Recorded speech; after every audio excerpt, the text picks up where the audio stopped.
Okay, so I think we have John McClellan online, who is from the Per Oz team. John, are you there? Yes, I am, Holly. Thank you. Well, many congratulations, John.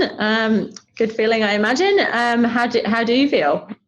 Oh, fantastic. I think that it's paid off the work that Paul and I put in. So, yeah, Paul's just joined on. So I'm sure, yeah, we're really elated. It's fantastic. Excellent. And what, although you'll get some feedback from the judges, what do you think it was potentially about your submission that stood out? Well, I actually think you guys nailed it. We decided that we really need to, don't forget the geology when you're using these techniques. And it was really that integration of the mineral systems analysis approach and the machine learning and data science and looking at the geomechanics as a way to further reduce those target areas. I think it was actually using all the data that was available to us. Yeah, absolutely. I think that's was one of the key standout was that application of some advanced concepts in geomechanics and partnering that with machine learning for sure. So I guess now you're the winning team. A lot of explorers in South Australia are going to be jumping on looking at your targets and your report. I guess what would you recommend to them in terms of how they can use your results?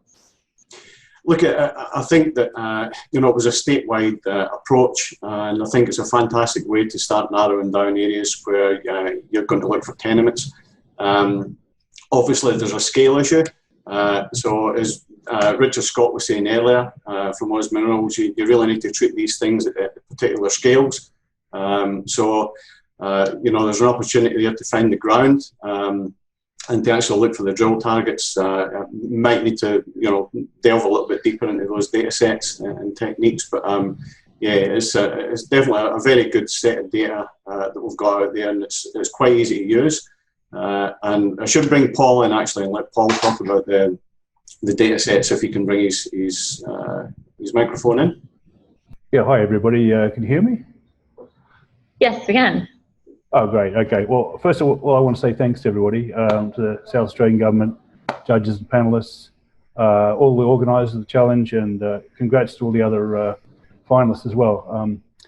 But yeah, thanks, John. I agree with all your comments. The data sets were just outstanding. We deal with a lot of big data sets in the sort of work John and I do, but the degree of organisation, the curating of the data,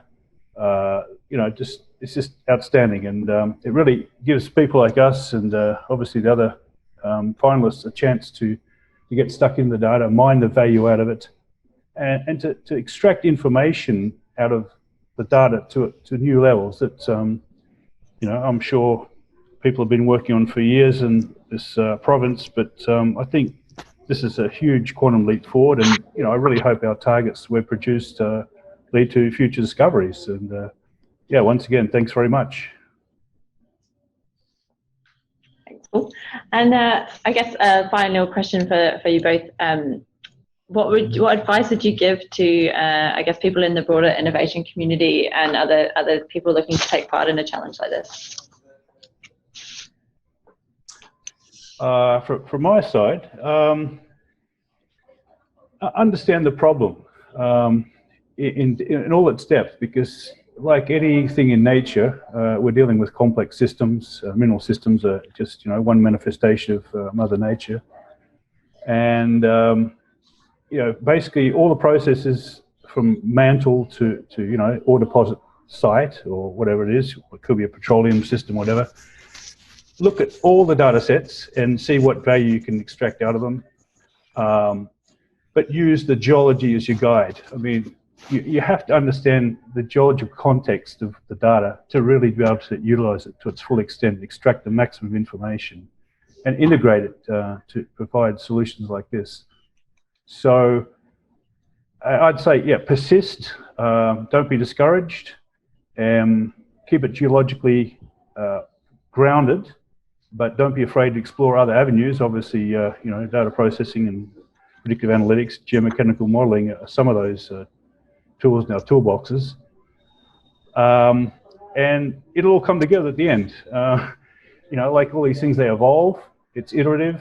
It's a process, and I'm looking at our submission already, thinking more things we can do. So it's never ending, and it's this is a snapshot in time of the process, and I'm really glad that the judges have seen the value in this approach, and I really hope it leads to discovery. John? Me too. That's going to be the exciting follow-up. So, well, thanks very much, John and Paul. I think now we'll flick to a second prize winner, Michael from Caldera. Michael, are you on the line? Yes, I am. Hey, so how are you feeling? Pretty stressed, heart's beating, but I'm super happy that received recognition for the long hours staring at all the data sets, trying to make sense of everything. Excellent. And I suppose you obviously participated in last year's Explorer Challenge as well. I guess what do you think stood out about your submission, and what did you do differently from last time, if anything? So definitely this time, I think this is a recurring theme that's been on the stream from Ryan and Richard too, just the main prize winners, is there's no substitute for really understanding the geology and the data sets behind it. So I really focused hard on making sure all the data sets were clean. The machine learning models were using as much data as possible. And I think it was an evolution in my line of thinking compared to last year, where there was that data science arrogance that some of us have, where we think we can come in and just take over. And my line of thinking now is really focusing, instead of just trying to include as much data sets as possible and trying to maximize predictive power, but instead just focusing really on a highly curated model that aids the existing exploration process. And I think with these broad scale prospectivity machine learning models, recognizing that there's actually very limited applications for it. So you really need to make sure that you're applying it well to help explorers create business value. And I guess the same question as I had to the others. I'm sure everybody's going to want to, jump on, have a look at your targets and your results. I know you've shared not just the targets, but the workflow as well. So how would you recommend people actually use the work that you've done? The targets so far, they're not a replacement for the existing exploration process. It's more, you got the IOCG province, and my targets and my workflow is all about supporting some of the speculation that people have in this industry. So, when I started this submission, I was reading lots of speculation, lots of papers about where IOCGs could occur apart from the known areas. So I think people who want to use these targets should still keep in mind that the purpose of this is really to support some of this qualitative geological work with just the raw numbers. Awesome. And you obviously have been involved in the community for a while. What advice or words of wisdom would you give people looking to take part in a challenge like this? I'm just going to reiterate what the main prize winners said, is to just understand the problem. And so, the problem for this challenge that I guess the exploration companies want to see, the judges want to see, is actually how are you going to encourage exploration? And that isn't just through creating some technically amazing model.